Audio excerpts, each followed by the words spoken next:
Good day mga ka-soilmate at kapwa ko retirees. Um, Summer na, starting summer na. Pero medyo malamig pa rin. Welcome back to my channel. I'll Lucas again from Langley, BC. Oh my goodness. Ang bilis ng panahon. Ano agad? Summer agad. Parang Pasko lang, di ba? Tapos nag-spring. Pero ngayon, wow.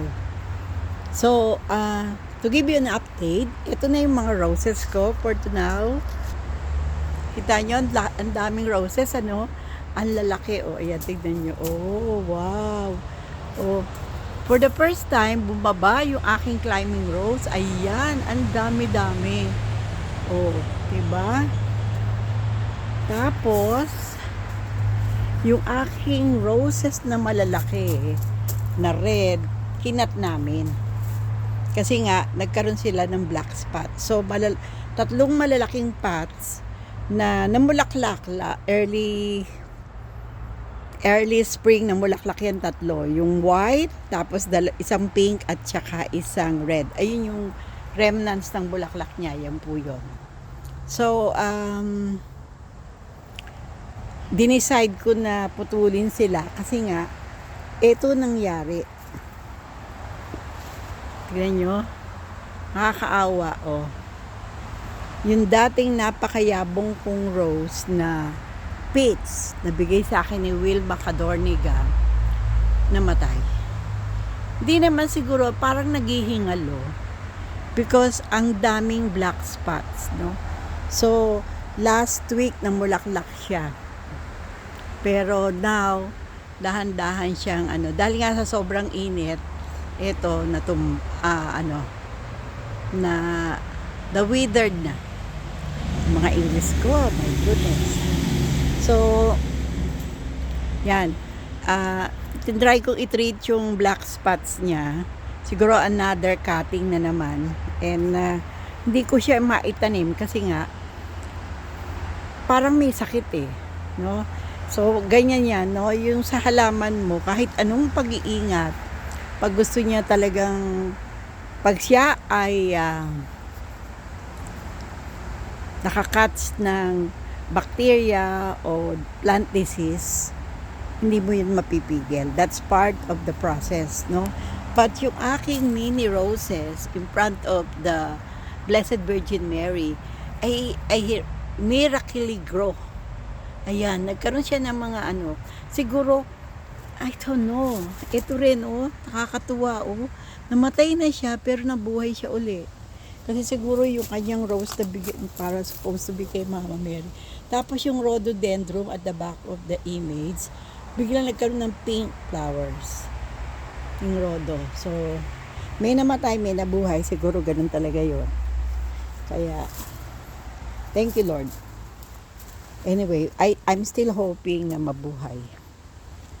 So, yesterday, ang ginawa ko, ito yung hybrida. Bibida. Ayan. Tignan nyo, nakakatuwa. Nabuhay ko siya. Last year, namamatay na siya. Pero ito, because perennial siya, kaya buhay. Itong aking Russian sage, continuous, ang dami ko nang na-propagate kahit sa front yard. No, nalulungkot ka because you lost some of your plants. One of my favorite plants, the peach roses, but meron namang continue to grow. It's really getting colder. Even though it's summer, malamig pa rin. Itong Japanese plant din na to, hindi siya namumulaklak. But yung kanyang growth ng foliage, very forgiving. Yung sinasabi nila.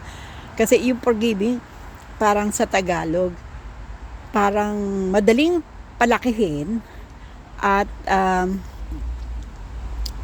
talagang mayabong. Ganon. Hindi mo naman siya binibigyan ng fertilizer, pero continuously growing as if meron kang nilagay na fertilizer.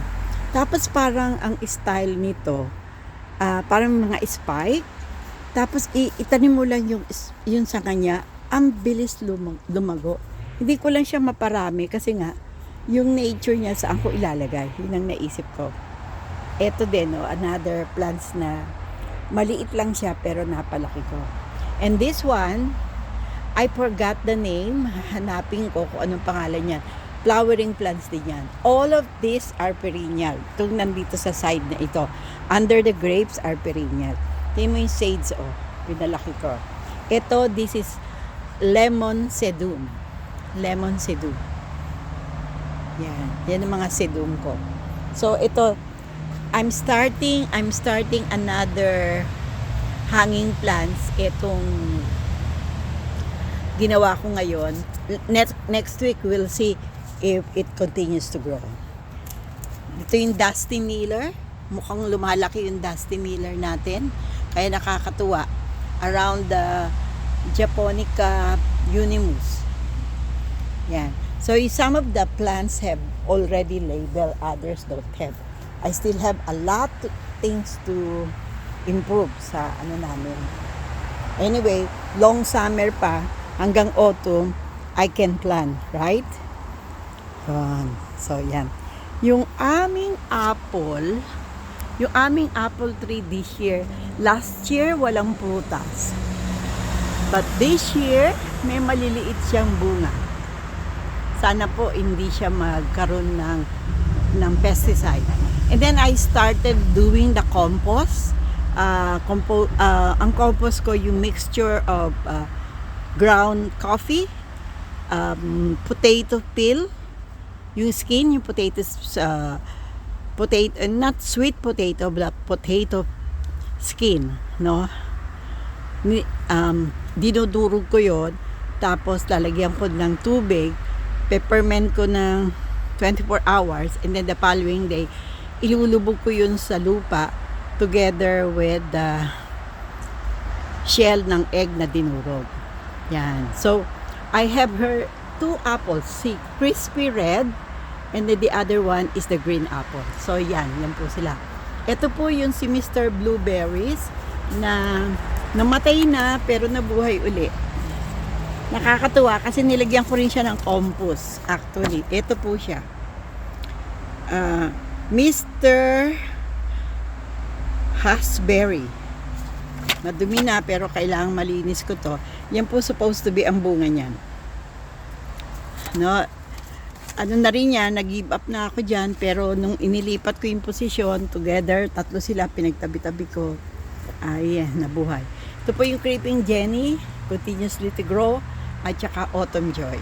Tapos yung nasa gilid, di ba na-remember nyo, in one of my vlogs, I said, I started to give away yung big branches ng aking blackcurrant. Nagtanim ako ng isa, yun iniwan ko. Diba? Matagal na siyang tinanim 2 years ago. Ang bagal ng paglaki niya. But this year, nag-continue ang growth niya. So here we have strawberry, sedum, Creeping Jenny, tapos ito, Creeping Jenny yellow as ground cover. Yan pong nasa yellow. Okay? Ito yung in-spray ko with the water, baking soda, and dish soap. Yung liquid dish soap, minix ko sa water. So, 1 tablespoon of this soap and 1 tablespoon of baking soda, 2 cups of water. So, minix ko sila. After 24 hours, in-spray ko na siya. So, hopefully, mawala yung mildew. Yan po yung mildew, yung puti. Yan. Sa awa ng Diyos, hindi naman siya gumigive up. Yung halaman. Continuous ang growing niya. And then, eto sabi, salvia siya. Pero hindi ko makita Baka may ibang pangalan. Eto nakalagay dito, salvia. Ito. Sana nga salvia siya.